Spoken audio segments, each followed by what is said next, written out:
Hello to all Cinemaster lovers. The film starts in Korea with Yong, a mountain climber who fancies himself as a ninja, though he's actually a real ninja with agility and nerves of steel. Yong is practicing in the street, and people are amazed by his skills. A group of kids nearby talk about Yong, mentioning that his girlfriend died while they were climbing the mountains. Since then, Yong has been psychologically troubled, and whenever he sees a pole or stick in the street, he practices and plays with it. At that moment, among the kids, there's one who is Yong's nephew. Yong calls out to him, but the kid is embarrassed and doesn't want to talk to him, so he just walks away and ignores Yong. Yong continues his training. However, his practice is interrupted by a message on his phone notifying him that he didn't get the job he applied for. Yong is upset, and his depression deepens. He starts to hate climbing and abandons the poles, leaving them behind. Yong goes back home and heads to the kitchen to wash the dishes, feeling increasingly dissatisfied with his life. He's unhappy with himself and the family he's living with. While Yong is sitting on his bed playing games,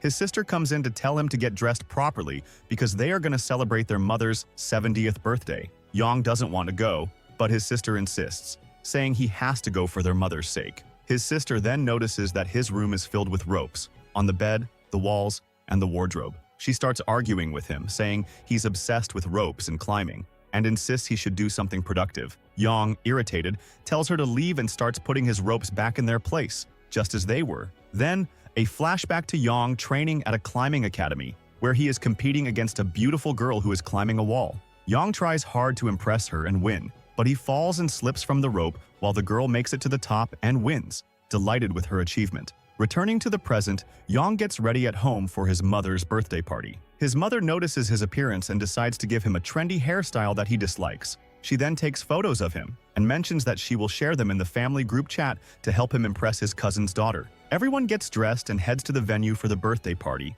excited about the festivities, gifts, and the buffet, with many attending primarily for the food. At the party, Yong notices Yui Ju, the girl who used to train with him years ago at the climbing academy. She is now working as the event assistant, cutting the cake and overseeing the party. When Yui Ju sees Yong, she immediately approaches him, and everyone notices their familiarity with each other. However, she quickly returns to her duties after the manager reminds her, and the celebration continues. After the cake is cut, they step outside, and Yong meets Yui Ju. They talk and reminisce about the old days when they trained together at the climbing academy 5 years ago. Yui Ju asks Yong about his current job. Although Yong is still unemployed and struggling to find a job, he lies and tells her that he is now a department manager at an investment company. Yui Ju is impressed, thinking that Yong must be doing well financially. However, Yong is actually still struggling, with only his suit and the climbing ropes in his room to show for his success. Yong remembers how he confessed his love to Yui Ju 5 years ago, only for her to reject him and tell him that she saw him as a brother,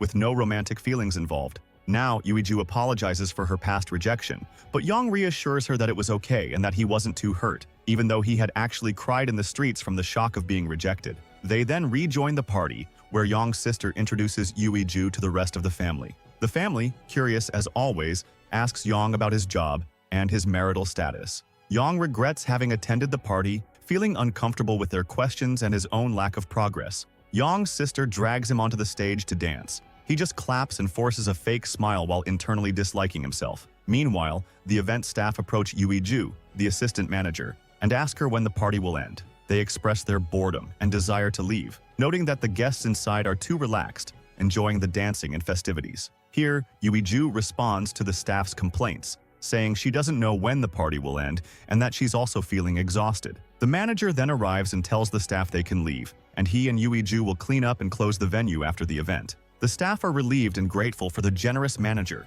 who provides them with bonuses, vacations, and other perks. Once the staff leave, the manager stays with Yui Ju alone. He initially tries to take advantage of the situation and make advances towards her. However, Yui Ju understands his intentions and pushes him away, maintaining her professionalism and distance. In this scene, a hazardous chemicals truck stops in front of a restricted area of a chemical company. The driver exits the vehicle and releases toxic gas into the air after triggering a chemical reaction. The gas starts spreading throughout the city. Meanwhile, Yong's family is preoccupied with collecting money and gifts from the party. They are also gathering leftover food from the dishes and packing it into a black bag to take home with them. At this point, Yong is embarrassed by his family's behavior, feeling as though they are acting as if they have never seen food before, despite the fact that they eat sushi every day. Meanwhile, in the city, people begin to notice the toxic gas spreading everywhere. Those who inhale the gas fall silent and die almost immediately. Panic spreads as people rush to escape the gas, fleeing in all directions to save their lives. As the toxic gas starts to surround the building where Yong's family is, Yui-ju realizes what's happening. She quickly evacuates everyone from the event spaces to avoid being caught in the deadly gas, leading the crowd to safety away from the toxic smoke and into the streets. Yong, confused by the chaos unfolding around him, sees people fleeing in panic, causing accidents and collisions as they try to escape the toxic gas. As he observes the gas spreading, he notices its effects on the fleeing crowd. Yui-ju, realizing the danger of the gas in the streets, decides to get everyone back into the event halls, which are now the safest place given the circumstances. She quickly ushers people inside and locks the doors to keep them safe from the toxic gas. At that moment, Yong spots his sister stumbling out of a car, gasping and struggling to breathe due to the gas. Seeing her in distress, Yong rushes to her, carrying her back into the hall. Once inside, he and Yui-ju work to help her while waiting for the ambulance to arrive. As Yong and Yui-ju observe the toxic gas spreading rapidly and increasing in volume, they receive urgent warnings on their phones about the gas's deadly effects and the need to move to higher ground. In a panic, everyone rushes to the roof only to find the door locked and the key located on the first floor. Faced with the imminent threat, they realize that someone must sacrifice themselves to retrieve the key and save the others. The group is reluctant to volunteer as a sacrifice. Desperate, they search the lower floors for anything they can use to open the door. Meanwhile, the TV broadcasts news updates about the toxic gas, highlighting the severity of the situation and urging people to seek safety. In the midst of the chaos, the health official warns that the toxic gas can cause severe health problems such as blindness, respiratory distress, and skin burns. Exposure to a significant amount of the gas can be fatal almost immediately. He advises citizens to quickly use gas masks, cover their skin with sturdy plastic bags to prevent burns, and change the mask filters every 10 minutes to avoid death. Yui-ju urgently searches the room for masks, but finds none, and Yong joins her in the search with no success. The lack of protective gear adds to the panic as they struggle to find a solution amidst the spreading gas. The media reports that military aircraft are on their way to evacuate the city as quickly as possible. However, each plane can only carry 20 people, and there are only 10 planes available. This means that only 200 people can be evacuated, creating a significant challenge given the large number of people trapped in the city. The urgency to get everyone to safety intensifies as they struggle to organize the evacuation under the dire circumstances. At that moment, Yong starts thinking of a way to reach the roof. He asks Yui-ju if there's a way to get to the roof from the outside, suggesting he could climb the building's exterior to reach it. Yui-ju confirms that there is a way to get to the other side of the roof. Yong then breaks the window next to them and asks Yui-ju for equipment and ropes to help him cross to the other side of the roof. Yong provides Yui-ju with the necessary gear, and Yong starts preparing to make the jump to reach the roof. However, Yong's father and family try to stop him, fearing for his safety and worried that he might die from the dangerous maneuver. Despite their protests, Yong doesn't listen to his family. He rushes towards the edge and jumps outside, reaching the ledge. His grip slips for a moment, but his family, including his nephew who had been dismissive of him, encourages him passionately. Drawing on his strength and years of climbing experience, Yong manages to hold on and climb successfully over the ledge. His family cheers him on as he makes it to the other side, avoiding the toxic gas and securing their path to safety. After Yui-ju throws the remaining equipment to Yong, he attempts to leap to the other side of the building to continue climbing to the roof. The distance is daunting, but he makes the jump with remarkable speed. His grip falters and he nearly falls, but he manages to hold on and starts climbing the building. Facing a major challenge, Yong finds that the rope he was using for safety has run out, putting him at risk of falling. Determined, he decides to cut the rope and continue climbing without any additional safety gear. When Yui-ju sees Yong climbing without a rope, she's extremely worried, knowing his past difficulties with climbing. Despite the risks, Yong successfully climbs the building to the roof without any safety gear. Once he reaches the roof, he quickly heads to the door, opens it, and helps everyone else onto the roof. They then wait for a plane to come by and rescue them. A plane eventually flies over, but it doesn't see them. They scream and wave desperately, but their efforts go unnoticed. In a desperate bid to get noticed, Yui-ju suggests using their phone flashes to signal the plane. They all turn on their phone flashes and shout loudly, hoping to attract the plane's attention. Meanwhile, they discover the source of the toxic gas, a former scientist turned terrorist. He orchestrated the gas release as revenge against the company that fired him and ruined his career. Not only was he dismissed, but he also lost a lawsuit he filed against the company, along with his patents and research. Meanwhile, the scientist had developed a rapidly spreading chemical gas, testing it on rats before releasing it into the city near the company that fired him. His plan was to kill those responsible, but he failed to consider that the gas would also poison the general population. In the end, he was found dead next to the truck that carried the gas.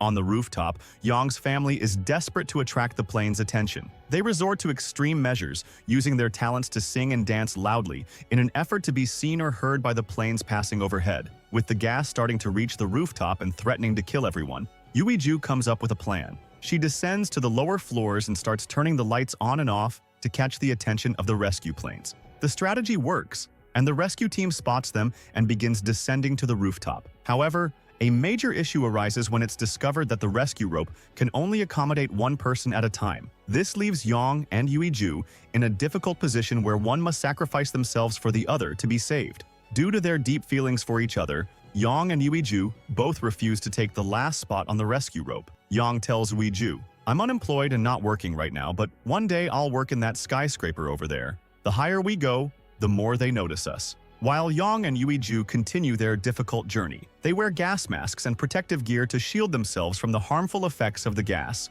They carry multiple filters to change them frequently. Their path is treacherous, as they must periodically climb to higher surfaces to avoid the gas and ensure their safety while changing the filters. Yong leaves Yui-ju at a high spot to continue gathering supplies that will aid their escape from the toxic gas. As Yong descends to find additional resources, the gas begins to encroach on Yui-ju's position. She faces the challenge of climbing the nearby wall to reach a higher, safer location. At this moment, Yui-ju feels abandoned and distressed, believing that Yong has left her behind to escape the toxic gas on his own. However, her despair is soon relieved when Yong reappears, carrying a large amount of supplies. He helps her change the filters on their masks and ensures their safety. Afterward, he takes her to a secure location, such as a closed gym, where they can rest and replenish their energy with food and drink. Afterward, they need to cross from one building to another at a high altitude. They throw heavy weights from one end of the building to the other to create a makeshift bridge they can use to climb across.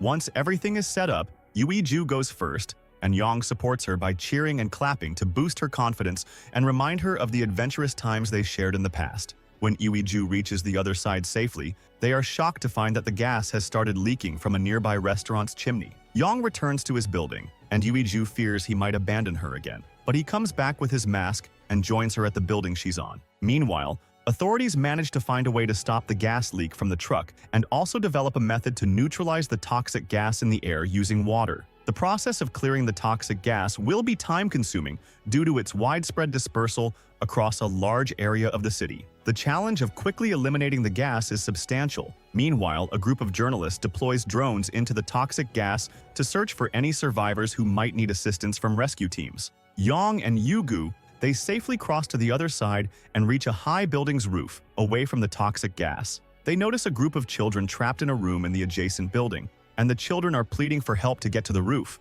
Yong and Yui-ju approach the journalists with drones and ask them to film the location of the children to ensure they are safe and to send a rescue team to save them. The photographers initially refuse, but when Yong's father offers them a substantial amount of money, they agree to help. They begin covering the area where Yong is after receiving the details from his father. Meanwhile, the children try to climb to the roof using the pipes on the side of the building, but the attempt proves dangerous, and they are unsuccessful. Yong and Yui-ju spot a helicopter coming to rescue them. They try to signal the helicopter about the children trapped in the adjacent building, but the message isn't clear. Yui-ju then improvises by creating a large arrow on the ground using nearby mannequins, directing it toward the neighboring building. The helicopter crew notices the signal and focuses on the other building, where they see the trapped children. They descend with a rescue team and a cage to evacuate the children safely. As the gas continues to rise and approach Yong and Yui-ju, they quickly place a ladder from their building to a higher one to escape the gas. Meanwhile, the journalists manage to spot them with their drones.